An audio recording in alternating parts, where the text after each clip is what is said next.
I write my books, and I dog ear my books, and I know that that's an unpopular opinion. Don't at me in the comments. I mean, unless you want to.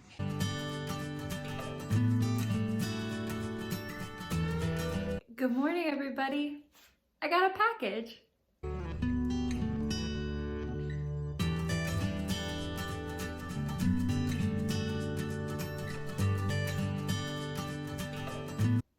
Hey everybody, welcome back. If you are new here, my name is Emily Paige Wilson. I'm a poet and I also write young adult novels in verse. I thought it would be fun to go through in more of a writing blog style than a traditional instructional sit-down video how I go about writing book reviews for full-length poetry collections.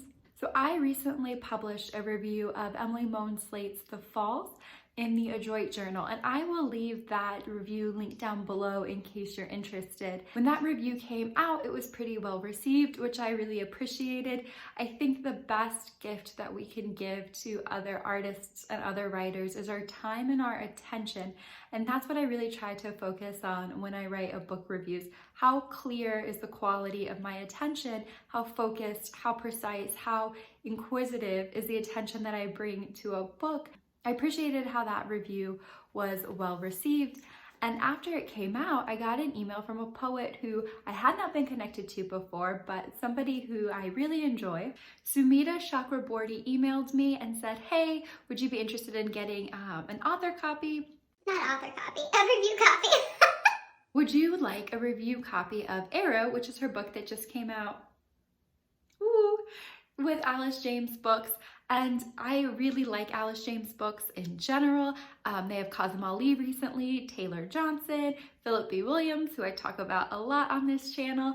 And so Sumita emailed me and asked if I would want to do a review of her book. When I write book reviews, it very rarely, it really never, it never centers on whether or not I think a book is good or bad. I don't spend a lot of time fixating on subjective issues of whether I like or disliked a book of poems. What I do instead is read through the collection, usually twice, to go through and see which themes are reoccurring, which craft elements a poet tends to utilize more, whether that's imagery or alliteration. That's a big one for me. The integrity of line breaks.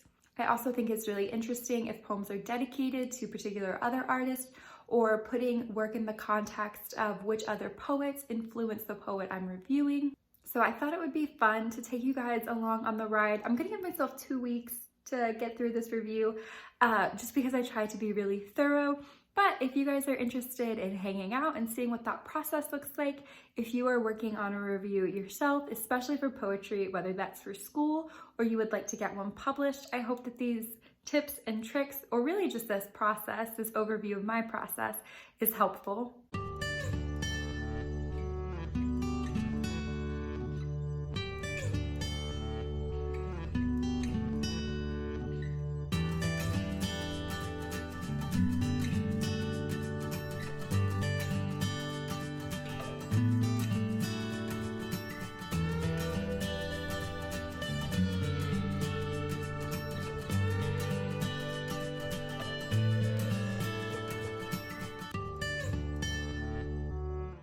Hello friends, so you just saw me finish reading Arrow. It took about a week to go through. My hat is misbehaving, but I want that sun protection. So I finished Arrow. It's a really lovely book. It's very complexly woven, and it's a book that I would want to teach were I still teaching.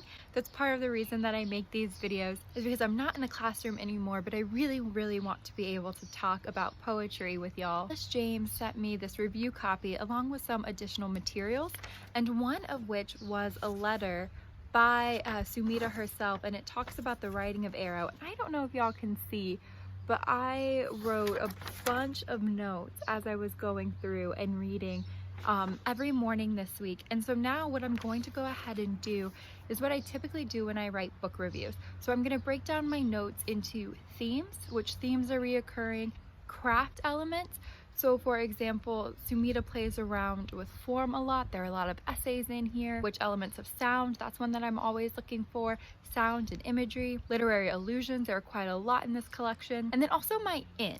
And I guess what I mean by in is the angle at which I specifically am going to take whenever I review a poetry collection. I'll leave the review that I did for Emily Moanslate's The Falls down below, and I think maybe I mentioned this at the top of the video, but the in for me in that book was how often the color red came up, and pairing that with one, how the scope of Moanslate's poems felt very triangulated to me. So Moanslate's poems had a tendency of starting off with a really broad scope and perspective and observing the behavior of someone else or reading about the behavior of someone else, and then distilling it through a very empathetic voice on the page to a moment of introspection that reflected back on the self of the speaker. And so I took this idea of a red triangle and paired it with a therapy technique that I had heard for anxiety, which is whenever you start to feel anxious, you need to think of a colored shape and project it outside of your body.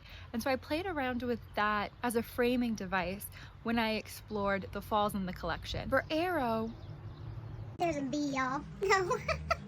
Please. okay, I think we're safe. For Arrow, when I started reading, I started looking for what my in was gonna be. And I think that there should be something that's really personal to all of the reviewers. When I started reading this book last week, I think it was a week ago, it just happened to be the spring equinox, and I was planting my garden bed, and I thought, oh, that would be so cool. Let me just see if plants or flowers come to play at all. And I realized I hadn't purchased any flowers. There was a lilac bush that I might go back and get. There's a bee on my pencil. Ooh. And I realized that, oh, that's kind of a bummer. I didn't have any flowers in this garden bed. And I wondered, I just put it in my back pocket and I wondered, is that theme of flowers going to come up at all in Arrow? Because that's kind of what I'm feeling interested in writing about. Well, lo and behold, Sumita and I must be on the same wavelength, because the very first poem is entitled Marigolds, and then marigolds make an appearance in the final poem as well. And Sumita, in both the collection and then also in her letter, talks about how marigolds has, I don't know if you would call it a split etymology, but they can mean the name of the flower but also worry. And that's what I'm going to play with. That's going to be my in. So what I'm going to do is I'm going to draft up my notes, put them into a more list form, and then touch base with you guys.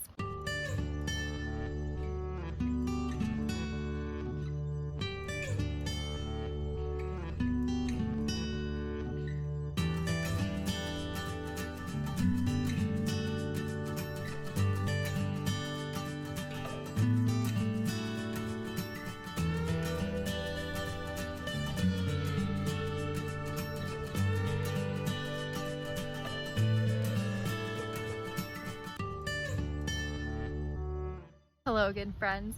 So I've spent about the last 30 minutes going through the notes that I wrote out by hand on my notepad, and then I put them into my Google Doc. But I am excited about the progress that I've been making, because I've gone through and I looked at the brainstorm of all of the themes and wrote down all of the quotes that really stood out to me that pertain to the theme that I was interested in, which is a tip that I suggest when you're going through and working your way through a collection for a book review. And a structure started to take place, which is what I was most concerned about. It's what I'm always most concerned about when I write poetry reviews.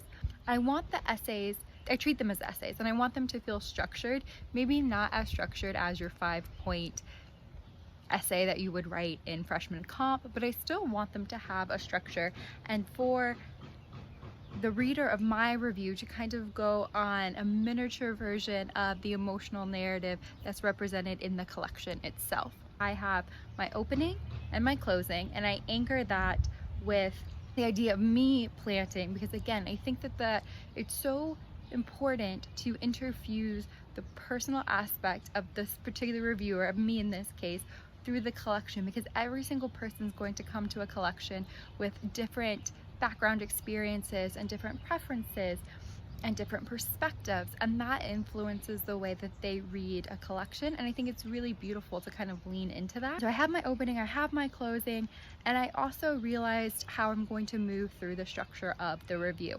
So I'm going to go through and look for the moments where the flower imagery really stood out to me, which is, I mean, this is a very well written collection. So honestly, I mean, you really could take any of the images that Sumita worked on, but I'm going to take some of my favorites and then I'm going to deconstruct those images and talk about how they are representative of grief particularly. That's a theme that I'm going to attribute to the flowers, or which I think are already attributed, but which I'm going to further explore. Grief and amazement, that's another thing in Sumita's letter. In Sumita's letter, she talks about how the poems explore how we have to always be navigating the most beautiful and the most painful parts of life. Like, it's not a binary, you get this experience all together.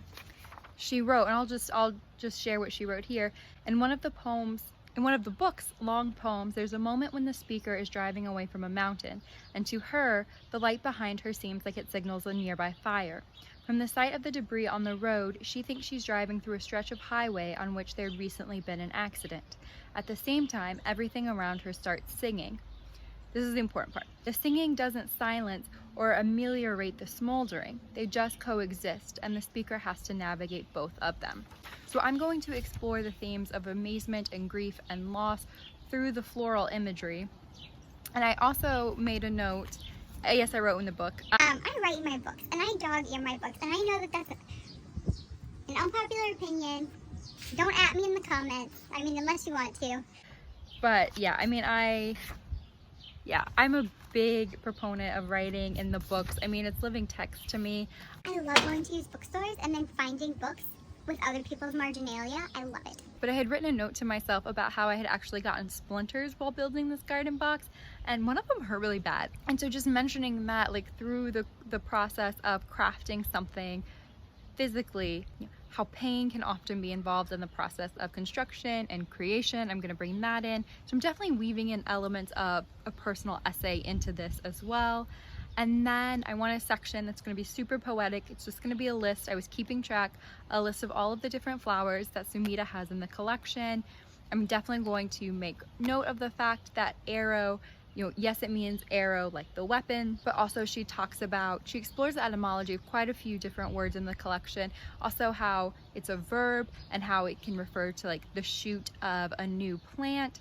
And then finally, because I really did want to talk about the larger collection and how it's working in its myriad formats. There's some really interesting longer poems, essays, poems that are referred to as essays, and I wanted to be able to talk about that craft element as well. So I'm going to compare that to how you structure a garden box in and of itself. So I am excited. In just like the 30 minutes of brainstorming, I've got a pretty loose structure down. I've pulled the quotes that I want. I have also drafted my opening and my closing, and of course it may change. I'm about 200 words in. The review that I did for Emily's book was closer to 1,200, and I'm going to try to keep this one closer to the 1,000 word mark. But I did just want to share the opening and the closing as it stands in this draft with y'all, just so you can get a sense, because I have no idea if this video is going to go up before I find a place for the review to be published.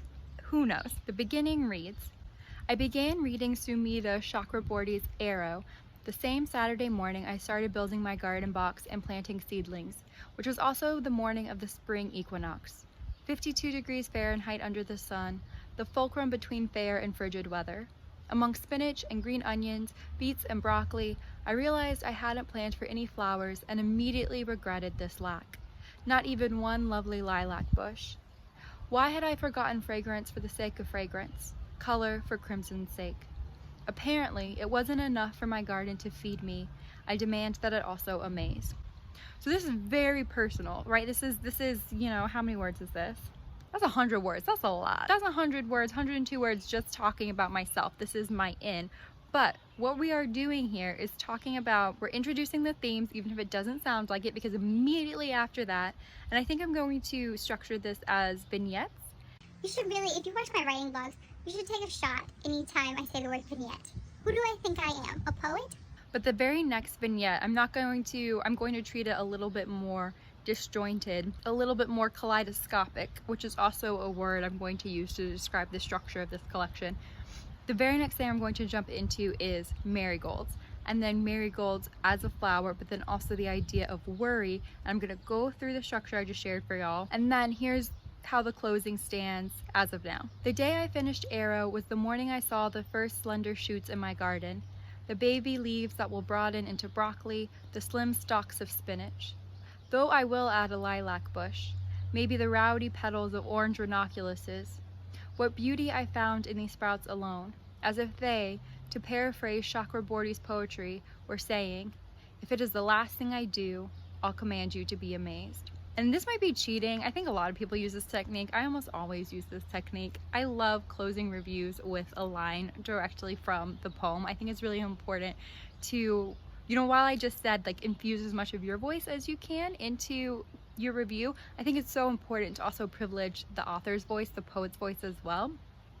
So that's a tip. If y'all are writing a poetry collection review, I really love closing on a line. So I'm going to write for about 20 more minutes. I'm going to write the review for 20 more minutes, and I'll check in with you guys the next time I make progress on it. And then I'm going to get my own writing done for the day before we have a family Zoom. So I will see you guys soon.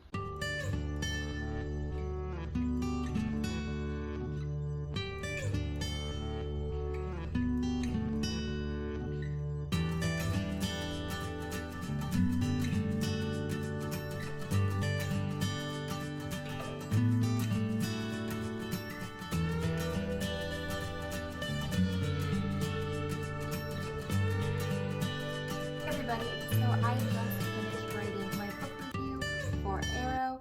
It is a really lovely book. It's one that's going to take, I think, quite a few rereadings just to really appreciate how intricately woven all of the different themes are. It's the Sunday after that last round of footage, so I had to wait for the weekend to get some more work done on this project, but it is finished. It's at, what's my word count? I think about 1,218 words, which is almost exactly the same, I think, as Emily Moan Slate's review that I wrote. So I guess that's just my sweet spot. I was trying to keep it under 1,000 words. I'm a little bit verbose. What I'm going to do now is give it one more read through before I send it off anywhere, just to make sure that there aren't pesky typos or that anything's not unclear. I highly recommend, if you're interested in checking out this book, especially if anything that I shared in this vlog sparked your interest in it, and let me know if any of the tips or tricks or the behind the scenes of how I write a book review was helpful to you guys in any way. A lot of the structure remained the same from last week. It was just really fleshing out where I had said, okay, talk about this quote, examine this image further. There is a lot of almost like a personal essay written or woven throughout. It's in vignettes too, which is not how I did my last one, but I think that that's an appropriate form given how kaleidoscopic, I think, in scope Arrow was as a collection. Hanging out with me while I wrote my book review to Arrow. If there's a book of poems that you've read recently that you think would make for a good book review and you want me to check it out, leave it in the comments below. I'll see you guys next time.